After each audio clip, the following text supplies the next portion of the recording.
Hey, what's going on everyone? Welcome back to another episode of Star Wars Coffee, where in today's episode, we're going to be going over an interview that Adam Driver gave to Le Mouton, where he discussed his future in Star Wars with Kylo Ren. That's today here on Star Wars Coffee. I have spoken.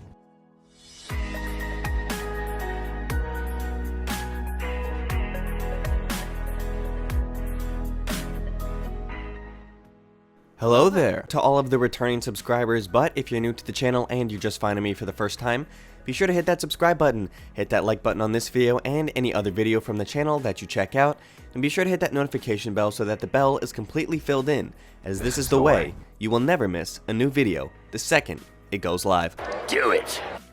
The Rise of Skywalker is officially out, and it's looking now like it's gonna pass The Last Jedi in the box office sales, and with that, there has been a lot of interest in continuing this era of Star Wars, specifically rumors floating around about a Kylo Ren TV series that I have been covering. Although it looks like Adam Driver has just thrown an axe into that idea. Let's go over this interview that he gave to Le Mouton about his future in Star Wars. Quote, "The Rise of Skywalker is at the head of the world box office, and Adam Driver is no stranger to the success of this blockbuster. In the skin of the terrible Kylo Ren, he does everything to not be limited in this role.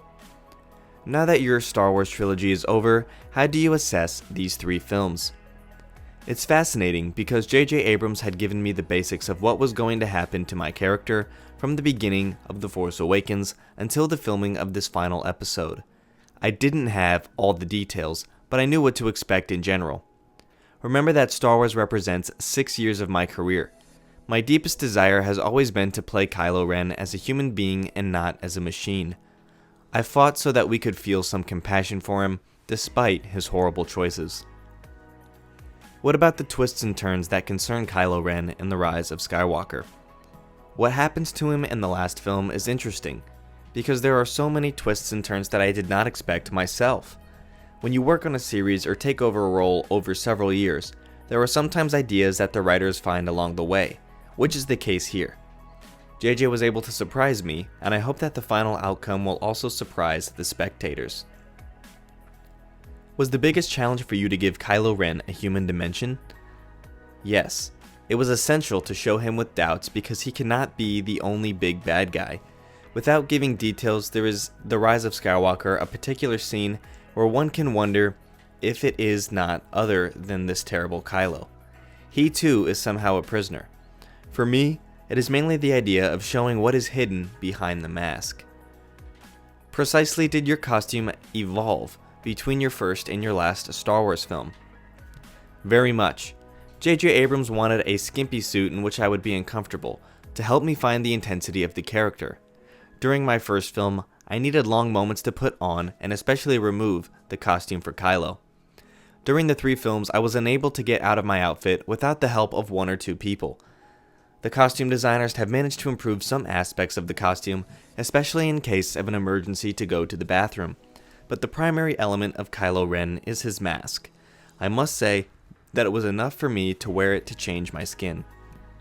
Off of the article for a moment, this is the portion, this next question, is where Adam talks about his future in Star Wars, and he's very short about this answer. As you can tell, he's not very much of a guy who likes the attention of the spotlight all the time, and so you can expect his answer to be really short here as he just gives it and then we kind of just move on really quickly. So quote again, "The mythology of Star Wars is so vast that Kylo Ren could easily return to other films or even a TV series.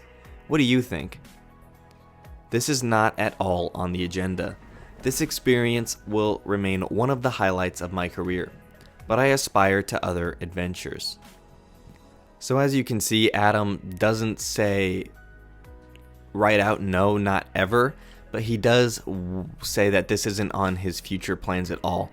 And with an actor of his status at this point, he can really just pick and choose whatever he wants to do. So if Disney ever wants to have him back as Kylo Ren, they're going to probably have to dish out some Harrison Ford type of money in order to get him back to do a prequel movie or just that Kylo Ren TV series that was being thrown around for Disney+. Continuing on with the interview with the last two questions. What are your plans to end 2019 and start the new year? By 2020, I want to disappear. I want to be forgotten so that I can be offered very different projects. I will try to be as discreet as possible during the holiday season because I hate drawing attention to myself. It may seem surprising to an actor, but I like to be incognito. One thing is certain, I will avoid the cinemas and especially the places where we project a Star Wars image.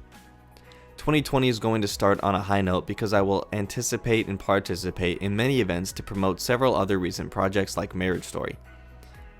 Does your success bother you? Above all, I try not to fall into the star system.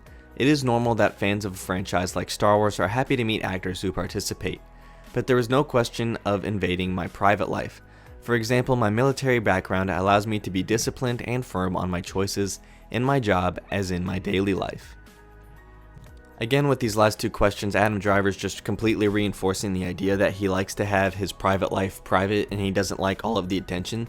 So the idea for him to jump into something Star Wars related once more this swiftly would be just something that he's clearly not in his wheelhouse at the moment. If there ever is going to be another Adam Driver project, it's obviously going to have to be probably 10 years down the road, where assuming he doesn't look like he's aged 10 years, if he can still look like as young as he did when he plays the character, because he was playing down in age. So if Disney were to ever do something like this with Kylo Ren and maybe even the Knights of Ren once more, they're going to have to pay Adam Driver a lot of money and probably have his mask on most of the time. Let me know what you guys think about this and let me know if you would want to see some type of Kylo Ren, Knights of Ren series in the future. Personally, I would. I think that would be awesome. I think the Knights of Ren were completely underutilized, especially in The Last Jedi, as we know they existed, but they weren't doing anything. And then they're kind of Kylo's sidekicks in The Rise of Skywalker, so I'd really love to see some more explanation on them. Let me know what you guys think with the comment down below. Thank you guys for watching, may God bless you, and the Force be with you. If you enjoyed this episode, and frankly, even if you didn't, don't forget to subscribe. Do it! And if you want to help spread the word, please give this video a thumbs up and tell your friends to subscribe. Please check out the official Star Wars Coffee merchandise, and don't forget to check out all of the content playlists on this channel, including The Rise of Skywalker, The Mandalorian, and much more.